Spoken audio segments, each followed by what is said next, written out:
बिस्मिल्लाहिर्रहमानिर्रहीम।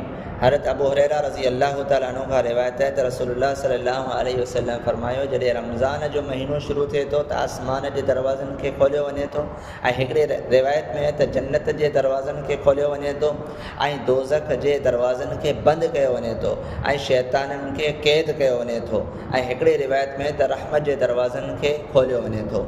मसइलो, रोज़े जी हालत में पेस्ट बुरुश जो इस्तेमालु करणु निड़ी में असरात जे वञण जे करे शक हुअण जी बुनियाद ते मकरूह आहे। अगरि निड़ी में पेस्ट बुरुश जा जुज़ ऐं उन जा असरात हलिया विया त रोज़ो टुटी पवंदो।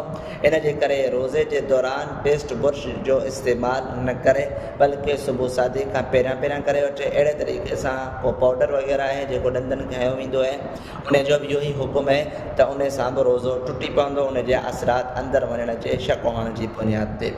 ॿियो मसइलो, अगरि रोज़ेदार जेको आहे उन जा ॾंद जेके उहे साफ़ु कोन हुआ, बग़ैर साफ़ कयल जे सुम्ही रहियो ऐं ॾंदनि में का अटकियल शइ रहिजी वई खाइण वारी, जेका चणे जी मिक़दार या उन खां वधीक आहे ऐं उहा अंदरि निड़ी में हली वई त इन सां रोज़ो टुटी पवंदो, क़ज़ा वाजिबु आहे, कफ़ारो लाज़िम कोन थींदो। ऐं अगरि चणे जी मिक़दार खां घटि आहे त पोइ रोज़ो फ़ासिद कोन थींदो।